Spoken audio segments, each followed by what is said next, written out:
Hello વિદ્યાર્થી મિત્રો, તમારું સ્વાગત છે. આપણે લઈએ છીએ ધોરણ 10 ગણિતની અંદર પ્રકરણ 12 પૃષ્ઠફળ અને ઘનફળ.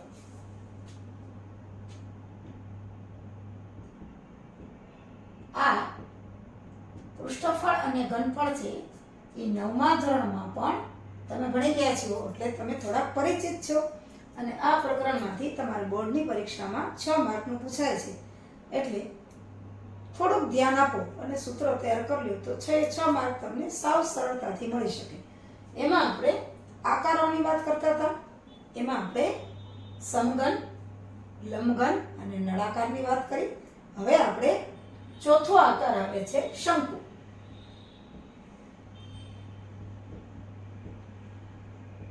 શંકુ શંકુ આકાર તમે બધાએ જોયો જ છે. ગાજર છે એ શંકુ આકારનું ઉદાહરણ છે. પછી તમે સર્કસ જોયું હોય તો સર્કસનો એક તંબુ હોય એ પણ શંકુ આકારનો છે. પછી તમારો જન્મદિવસ હોય કે તમારા મિત્રોની પાર્ટીમાં તમે ગયા હો તો એક તમે ટોપી પહેરો છો, એ પણ શંકુ આકાર છે. જોકરની ટોપી એ પણ શંકુ આકાર છે. જો શંકુ આકાર હું તમને બતાવું છું.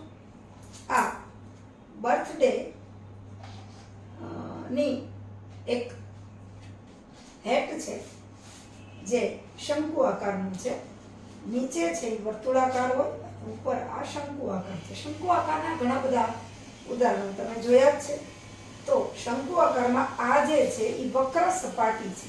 વક્ર એટલે વાક્ય આપણે નળાકારમાં જોઈએ, વક્ર સપાટીનું ક્ષેત્રફળ. અને આ જે છે નીચે એ વર્તુળાકાર હોય. એટલે શંકુમાં હું આકાર વિશે તમને વાત કરું તો આવો કંઈક શંકુનો આકાર હોય છે.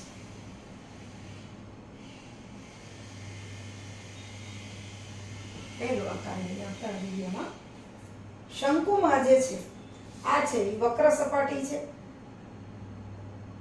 આ જે સીધી ઊંચાઈ છે ઈ, આ જે છે એ ત્રિજ્યા છે. આ સીધી ઊંચાઈ h છે, પણ આ જે ત્રાસી ઊંચાઈ છે અને એને L એટલે કે તિર્યક ઊંચાઈ અથવા તો ત્રાસી ઊંચાઈ કહેવામાં આવે છે. આમાં પણ નળાકારની જે વક્ર સપાટી છે અને નીચે છે એ વર્તુળાકાર છે. એટલે શંકુની પાયાની ત્રિજ્યા આ શંકુની ઊંચાઈ એટલે કે સીધી ઊંચાઈ આપણે લઈએ તો h. આ h અને r છે એકબીજાને કાટખૂણે છેદે છે, બરોબર. અહીંયા 90 અંશનો ખૂણો બને છે. અને શંકુની તિર્યક ઊંચાઈ એટલે કે ત્રાસી ઊંચાઈ છે એને L કહેવામાં આવે છે. આ જે ત્રાસી ઊંચાઈ છે, સીધી ઊંચાઈ તમે અહીંથી સીધું આમ કરો તો એ h છે. આ જે વર્તુળાકાર છે એની જે ત્રિજ્યા છે એ r છે અને આ જે ત્રાસી ઊંચાઈ છે એ L કહેવામાં આવે છે. તો શંકુની વક્ર સપાટી નું ક્ષેત્રફળ, આ જે આજુબાજુ છે વક્ર એટલે કે વાકી સપાટીનું ક્ષેત્રફળ છે પાય r l. પાય એટલે આપણને ખબર છે 3.14 અથવા 22 આ એની ત્રિજ્યા, પાયાની ત્રિજ્યા, આ જે પાયો છે એની ત્રિજ્યા, અને l એટલે કે એની તિર્યક ઊંચાઈ અથવા તો ત્રાસી ઊંચાઈ. હવે શંકુનું કુલ પૃષ્ઠફળ એટલે નળાકારની છે વક્ર સપાટીનું ક્ષેત્રફળ વત્તા પાયાનું વર્તુળાકાર પાયાનું ક્ષેત્રફળ. વર્તુળાકાર પાયાનું ક્ષેત્રફળ આપણને ખબર છે પાયા વર્ગ. એટલે આપણે લઈએ શંકુનું કુલ પૃષ્ઠફળ બરાબર શંકુની વક્ર સપાટીનું ક્ષેત્રફળ.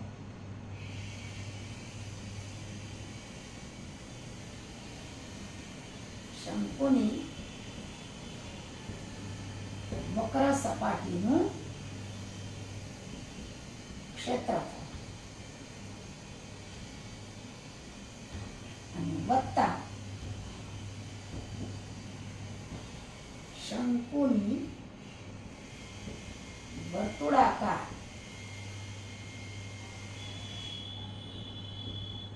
પાયાનું, શંકુના વર્તુળાકાર પાયાનું ક્ષેત્રફળ.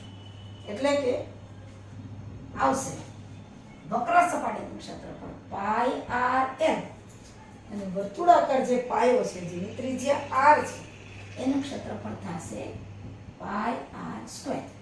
તો આમાંથી પાઈ આર આપણને સામાન્ય મળી જશે એટલે પાઈ આર એલ પ્લસ આર. એટલે કે શંકુનું કુલ પૃષ્ઠફળ બરાબર પાઈ આર એલ પ્લસ આર. આ એનું કુલ પૃષ્ઠફળ થાય. હવે શંકુનું ઘનફળ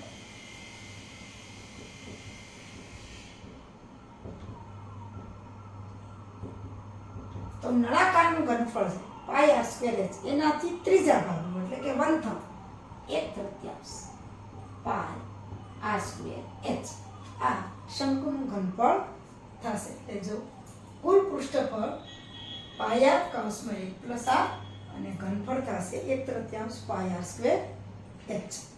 ત્યાર પછીનો આકાર આપણે લઈએ છીએ ગોલક.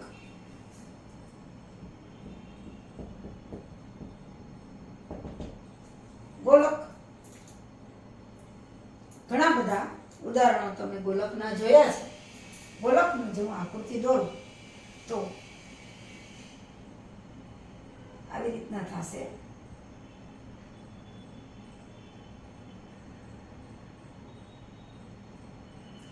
આકૃતિ માટે આ વર્તુળ છે, આ વર્તુળ છે, પણ ગોલકની આકૃતિ આપણે દોરવી હોય તો 3D માં આ રીતે કંઈક આપણે દોરી શકીએ. હું તમને બતાવું છું. આનાથી તમે બધા જ રમ્યા છો અને રમત છો. આ છે એ ગોલક છે. ગોલકની આ જે વક્ર સપાટી છે એનું જ ક્ષેત્રફળ કે પૃષ્ઠફળ બધું એક જ છે, એમાં બીજું કોઈ નહીં આવે. એટલે કે ગોલકની વક્ર સપાટીનું ક્ષેત્રફળ, ગોલકની વક્ર સપાટીનું ક્ષેત્રફળ. બોલ છે, પછી વોલીબોલ હોય કે ક્રિકેટનો બોલ હોય કે ટેનિસનો બોલ હોય, કોઈ પણ ગોળાકાર વસ્તુ તમે બધી જોવો જ છો.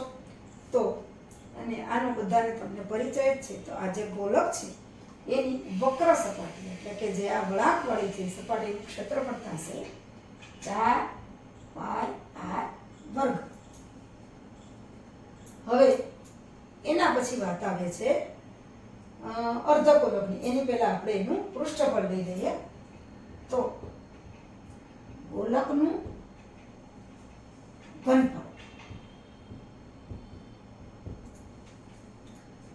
ગોલકનું ક્ષેત્રફળ કયું, વક્ર સપાટીનું ક્ષેત્રફળ કયું કે પૃષ્ઠફળ કયું, બધું 4 પાઈ આર સ્ક્વેર જ આવશે.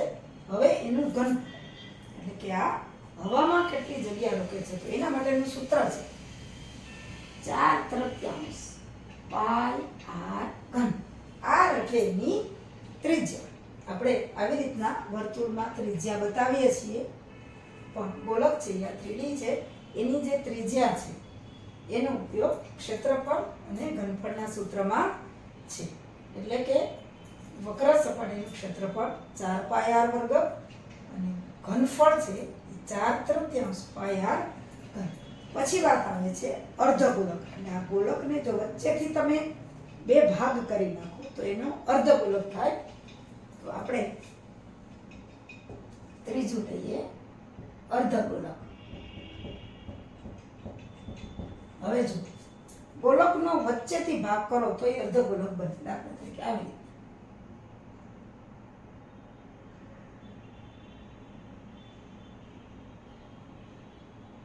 આ અર્ધગોલકનું ઉદાહરણ છે. હવે અર્ધગોલક પણ તમે આકારો ઘણા બધા જોયા હશે. મારી પાસે એક આકાર છે, હું તમને બતાવું છું. આ જે છે એ અર્ધગોલક છે. જો આ ગોલકનો ભાગ કરેલ છે આ અર્ધગોલક છે, આ એની વક્ર સપાટી, અને આ ઉપર જે છે એ વર્તુળાકાર આવશે. અહીંયા આ વર્તુળાકાર અર્ધગોલક. અર્ધગોલક પણ તમે ઘણી બધી જગ્યાએ જોયું હશે. આ ગોલક છે એના તમે ભાગ કરી નાખો 2 તો અર્ધગોલક બને. હવે અર્ધગોલકનું મારી પાસે એક નમૂનો છે. આ જે છે એ અર્ધગોલક છે. જો આ એની વક્ર સપાટી છે અને આ ઉપરનો ભાગ છે એ વર્તુળાકાર છે, કારણ કે અડધો કરેલ છે. એટલે ગોલકની વક્ર સપાટીનું ક્ષેત્રફળ 4πr², તો અર્ધગોલકની વક્ર સપાટીનું ક્ષેત્રફળ એનાથી અડધું થાય. એટલે કે અર્ધગોલકની વક્ર સપાટીનું ક્ષેત્રફળ 2πr², કારણ કે ગોલકનું 4πr² છે, તેનાથી અડધું 2πr².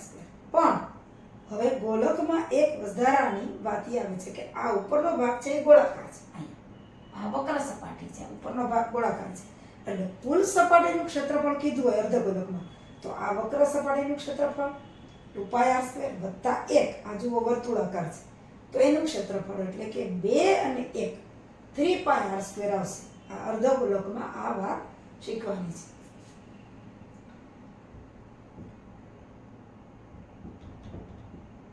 અર્ધગોલકનું કુલ પૃષ્ઠફળ, ફક્ત વક્ર સપાટીનું કીધું હોય તો 2πr², પણ કુલ પૃષ્ઠફળ કીધું હોય તો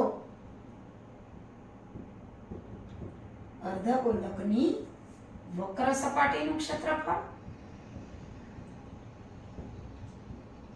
અને વત્તા અર્ધગોલકના પાયાનું ક્ષેત્રફળ, એટલે કે ઈ આવશે વક્ર સપાટીનું ક્ષેત્રફળ આવશે 2πr² અને પાયો જે છે આ જો આ 2πr² છે અને આ પાયો છે વર્તુળાકાર છે, એટલે કે 1 વખત πr² વધારે, એટલે કે આના બરાબર આવશે 3πr². એટલે કે અર્ધગોલકનું કુલ પૃષ્ઠફળ 3πr².